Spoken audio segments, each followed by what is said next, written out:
demande pardon pour mes enfants. Pour mes enfants. Je me mets à genoux pour mes enfants. J'ai dit à madame le juge que vraiment je me mets en genoux.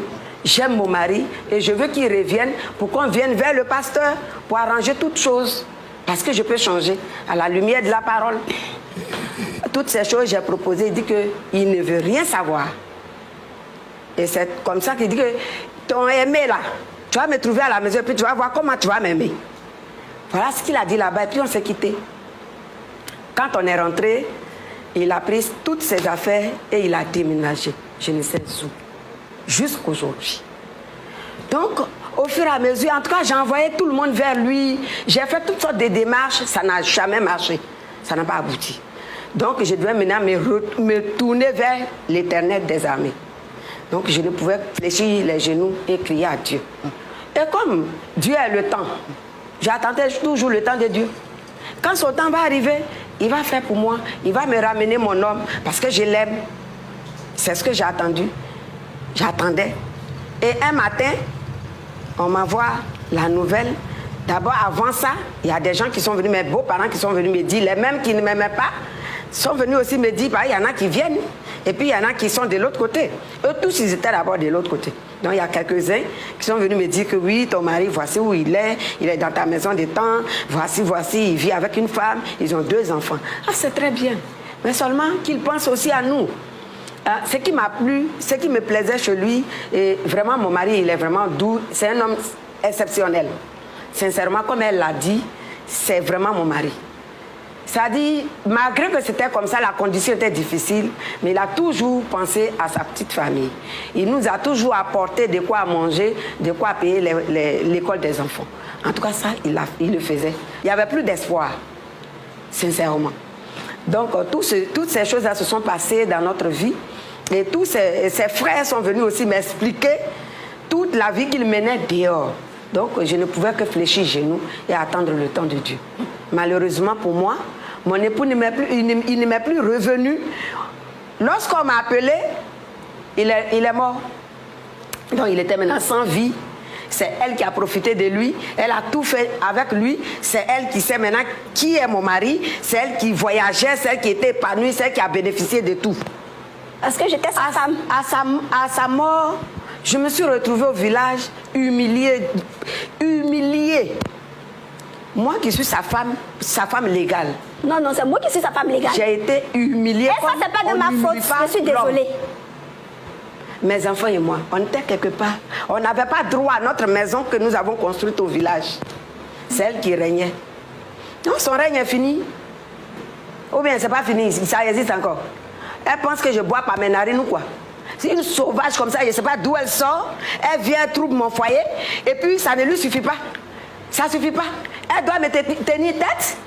Je vous tiens tête. Elle n'a qu'à me tenir tête. Et puis d'ailleurs, je ne suis pas une sauvage. Frère, dites-lui, je ne suis pas une sauvage. Elle est une sauvage. Je ne suis pas une sauvage. Faudrait pas qu'elle m'insulte. Faudrait pas qu'elle m'insulte. Je ne suis pas une sauvage. Et puis, pour votre couvert, madame, moi, je n'ai pas volé votre mari. Il était divorcé. Et je n'ai jamais su. Et je ne connaissais pas son existence. Car même si vous dites que vous avez aimé votre mari, si vous avez aimé votre mari, je ne m'assois pas. Je ne m'assois pas. Si vous avez aimé votre mari, si vous avez aimé votre mari, je ne suis pas impolie. Je ne suis pas impolie. Je suis une femme mariée. Asseyez-vous. Je suis une femme mariée. Vous. Mais voilà maintenant la réalité. Vous allez donner les biens de mes enfants. Les biens. Oui. Tu as travaillé pour ça? Je n'ai pas travaillé pour ça. C'est mon mari qui a travaillé pour ça. C'est mon mari qui a travaillé pour ça. Oui. Je suis mariée légalement avec lui. Je suis mariée légalement avec lui. Mais si vous l'aimez tant, pourquoi à sa présence vous n'êtes pas venu réclamer votre mari? Comme vous le dites. Comme vous le dites, à sa présence, je n'ai jamais connu votre existence. Je n'ai jamais connu votre existence. Et puis moi, je n'ai pas arraché votre mari. Je n'ai pas arraché votre mari. Lui aussi, il a pris ma jeunesse. Il a été avec moi tout le temps. Il était avec moi tout le temps. Rien avec. C'est une méchante femme. C'est toi la mauvaise. La sorcière. C'est toi. Comment vous dites que vous aimez votre mari et vous chassez des enfants? J'ai pas besoin de ça. C'est moi qui suis impoli, mais c'est vous qui m'insultez tout le temps. J'ai dit, tu ne peux que payer. Madame, donnez les tiens de mes enfants, c'est tout. Tu récoltes là. Ce que tu dois récolter, c'est ce que tu es en train de récolter. Tu comprends? Ça ne fait que commencer. Moi, tu m'as fait pleurer durant 10 années. C'est pas moi qui vous ai fait pleurer. 10 années, j'ai pleuré. C'est ton tour, mais il ne vous aimait plus. Il ne vous aimait plus. Il ne vous aimait ça. D'accord, madame. Voilà pourquoi il s'est marié avec moi. Madame. Et je vous répète, je le dis et je le redis. Je n'ai pas été la cause de votre séparation. Petite sorcière. Je ne suis pas une sorcière. Je ne suis pas une sorcière. Madame. Et je n'ai pas été la cause. Gâteuse de foyer. Madame. Jamais. Il était divorcé. Il n'était plus avec vous quand il me mariait. Quand il a divorcé, Alors, au tribunal de récupérer tes biens, pourquoi tu te retrouves ici alors? Vous pensez que vous êtes chrétienne, vous dites que vous êtes chrétienne, puis vous troublez le foyer des gens. je n'ai pas troublé le foyer de quelqu'un, c'est ce que je dis. Je ne suis pas une sorcière. Madame. Je ne suis pas une sorcière. Arrête. Qu'elle arrête de m'insulter, sorcière. Qu'elle arrête de m'insulter, je ne suis pas une sorcière. Moi, je te parce que c'est avec moi qu'il voyageait. C'est avec moi qu'il était. C'est moi qui l'aimais. Et il m'a aimé. Il m'a aimé. Calmez-vous. Il m'a aimé. Elle est méchante et la mauvaise. C'est toi la méchante. Moi, je n'ai pas séparé. Madame. C'est toi la méchante, c'est toi la mauvaise. Vous dites que vous prenez l'image des chrétiennes et puis vous ravagez de la mari des autres. Vous faites pleurer le cas des femmes. Il a venu me présenter la famille du divorce. Voilà pourquoi j'ai accepté de me marier. Durant toutes ces 12 années que j'ai vécu avec lui, elle n'a jamais venu se présenter. Je ne l'ai jamais vue. Je ne connaissais pas son existence, vous comprenez? Je fais quoi dans la boue, son existence. Qui t'a dit que je ne respecte pas? Moi, je vais discuter avec toi. Arrête de dire que j'ai été la part de la séparation. Jamais. Calmez-vous. Tu as l'âge de mes enfants. Moi, je ne peux jamais discuter avec toi. Madame, calmez-vous, s'il vous plaît. Calmez-vous. On est ici pour régler la situation, pas pour l'envenimer. Merci. Ou pour l'empirer. Si vous êtes venu ici, c'est parce que vous voulez qu'on trouve un point d'accord. Mais si vous prenez la parole de cette manière, on ne pourra pas trouver une solution. C'est un tohu-bohu, on ne pourra pas trouver une solution. Donc, tout ce que moi je peux faire, c'est de vous calmer. Merci. C'est dans le calme qu'on s'écoute et c'est dans le calme qu'on trouve des solutions. Dame Alice, calmez-vous. Je comprends votre situation.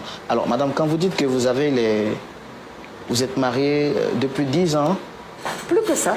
Plus que ça. Oui, mon mariage fait plus que ça. Est-ce que vous avez si vous voulez, je peux bien, si vous me permettez, je peux aller chercher les preuves. Vous avez quand vous parlez d'épouse, c'est quoi exactement? Mais les documents qui vous montrent que je suis l'épouse, je les ai. Si vous me permettez seulement, je me lève pour prendre. Pour vous les montrer. Vous les avez avec vous ici? Oui, je suis venue avec. Ok, allez-y. Merci.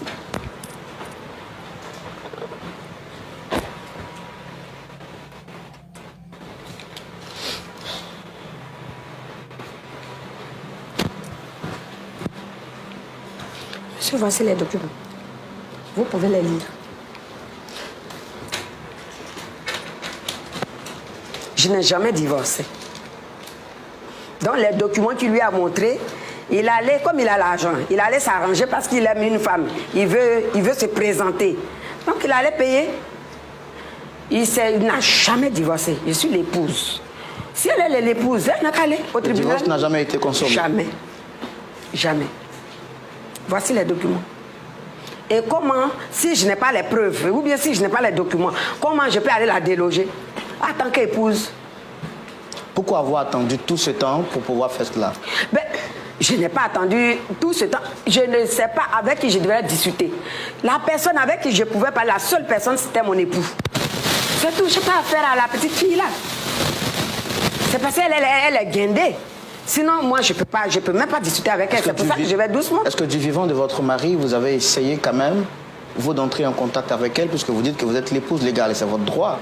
Oui, mais je n'ai pas cherché à la voir parce que je vous dis que je n'avais pas affaire à elle. J'ai affaire à mon époux. Si mon époux me donne l'occasion de parler avec lui, je parle avec lui. On s'entend, s'il veut aller avoir une deuxième femme, il n'y a pas de souci. Mais qu'on s'entende au moins, sinon on est des chrétiens, non, on n'a pas besoin. La Bible a dit, l'homme quittera son père et sa mère, s'attachera à sa femme, ils formeront une seule chair. Il n'a pas dit que l'homme doit avoir 3 femmes, il doit avoir 2 femmes. C'est pas possible. Donc en tant que chrétien, il ne doit pas vivre une vie comme ça. Donc moi, je ne peux parler qu'à mon époux. Et non, celle-là, c'est une petite fille de rien du tout. Je ne peux pas discuter avec elle. Puis je ne peux même pas regarder d'abord, me regarder même de la manière dont elle parle, de la manière dont elle s'élève. Moi, je n'ai pas le temps de ça là.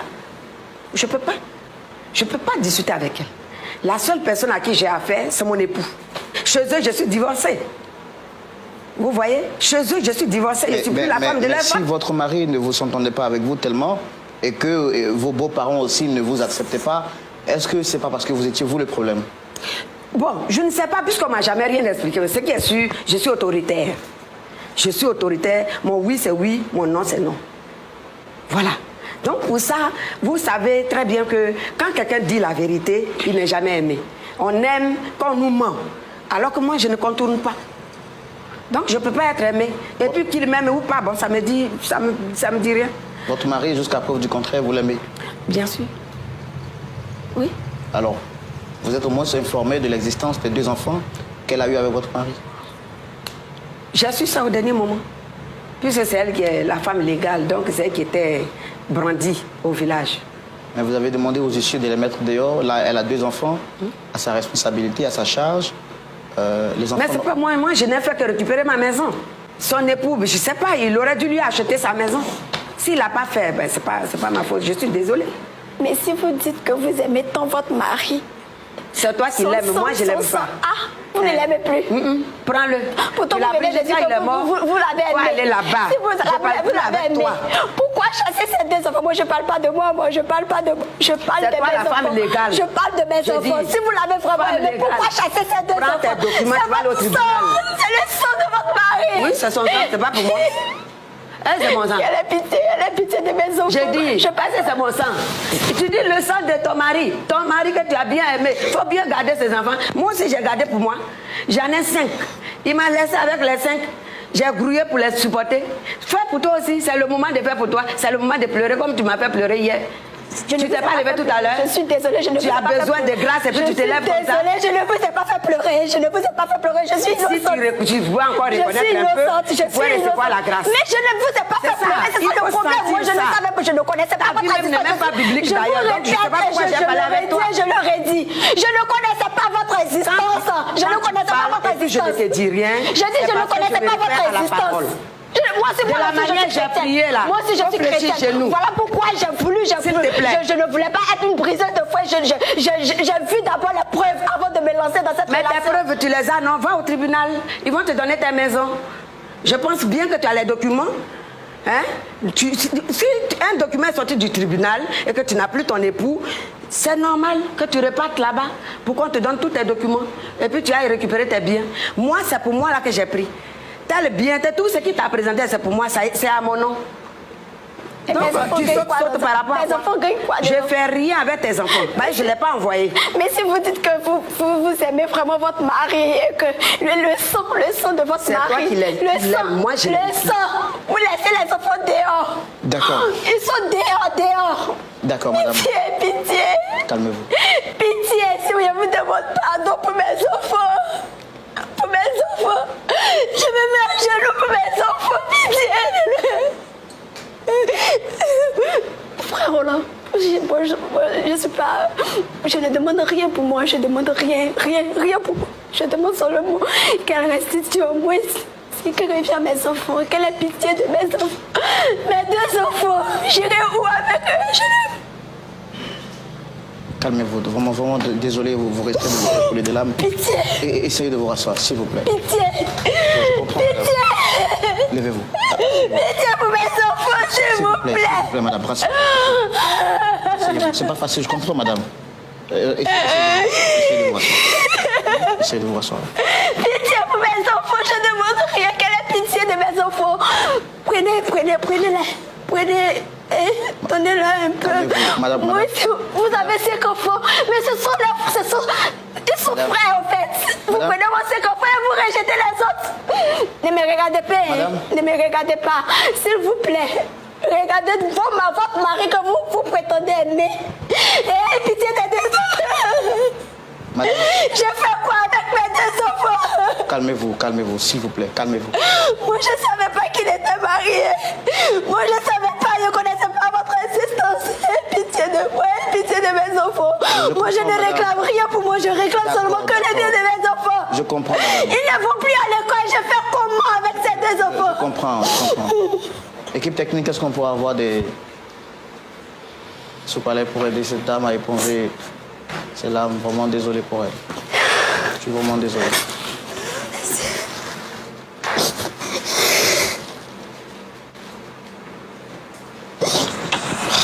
Alice, Pasteur. faut sécher tes larmes. Tu sais, dans la vie où on est là, il y a une manière de faire pour se faire accepter. J'ai écouté ton histoire, une histoire très émouvante d'ailleurs. J'avoue que moi-même j'ai failli couler des larmes. Je comprends que tu souffres. Mais quand tu nous parles, tu dis que le monsieur, au moment où tu le croisais, il devait avoir 50 ans. Peut-être plus. Et toi, tu avais 16 ans. Je comprends, hein, parce que, bon, tu as dit que tu viens d'une famille modeste et que, bon, ben, le premier jour de votre rencontre, il t'a donné 10 000 francs, donc il s'est occupé de toi. Donc, c'est cela. Mais si quelqu'un est âgé que toi comme ça, qu'il a l'âge de ton père, ça signifie qu'il va mourir avant toi. Donc ça aussi, il faut que tu saches ça. Parce que vous n'avez pas le même âge. Voilà, comme moi j'ai l'habitude de le dire ici, moi je veux que les jeunes se marient entre eux. C'est ça. Les jeunes là, n'ont qu'à se marier entre les jeunes filles, n'ont qu'à marier les jeunes garçons n'ont qu'à marier les jeunes filles. Si en passant, peut-être, quelqu'un commet un acte d'adultère avec une jeune fille, vraiment ça n'a qu'à passer. Mais pour dire qu'elle va le prendre pour faire son mari là, parce que l'homme, quand il atteint 45 ans, il attend le jour du Seigneur. Hein? Bien sûr. Donc il faut que les jeunes filles le sachent. On n'a qu'à regarder les gens de leur âge. Et c'est ça qui est le problème. Il y a nos parents aussi. Le monsieur, il est marié. Vous connaissez bien sa femme et tout ça. Et parce qu'il a rencontré une petite fille, vous vous rangez du côté de la petite fille. Vous espérez gagner quoi? Et il y a beaucoup de gens comme ça dans ce pays-là qui agissent de la sorte. Ça, c'est la première chose. La deuxième chose, tu es venu nous voir. Pourquoi? Pour qu'on puisse parler à la dame. Pour que la dame puisse avoir pitié de vous, toi et puis tes enfants. Quand tu la regardes là, c'est ta maman. Mais ta façon de parler, de t'adresser à elle, nous embarrasse, nous tous. Pasteur, moi je suis venue en paix, c'est elle qui m'a injuré pour la première. Quand on vient en paix, on n'est pas excité comme tu l'es. Comme tu as déjà pris son mari, donc maintenant c'est ta rivale, tu peux lui parler comme tu veux. Alors que tu sais qu'actuellement, celui qui pouvait te défendre là, tu n'as plus de défenseur. Tu dis quoi? Tu donnes dans le salon de ton ami. Tes enfants ne vont plus à l'école. C'est ce problème-là qu'on doit régler. C'est de ça qu'on doit parler. C'est ça qu'on doit régler. Et non pas te mettre dans tous tes états comme tu le fais. Sinon, nous, on comprend ton problème. Et on a beaucoup de compassion pour toi. Beaucoup de courage. Mais, moi, je veux demander aux jeunes filles, là, si vous devez vous adresser à une femme d'un certain âge, il y a des manières. C'est pas comme ça. Il y a des manières. Donc, cette façon de faire, là, est mal. Et je ne veux même plus que tu prennes la parole pour parler à la dame. Tu vois que, finalement, ce que tu devais faire logiquement, et ça tu fais à la fin, tu te mets à genoux pour demander pardon. Nous, on est là pour demander pardon. Donc, il faut nous mettre à l'aise pour qu'on puisse demander pardon. Dans un premier temps, c'est ce que je peux te dire. Ma soeur, Oui, papa. ça va? Tout va bien, papa. Comment tu t'appelles? Amélie. Amélie.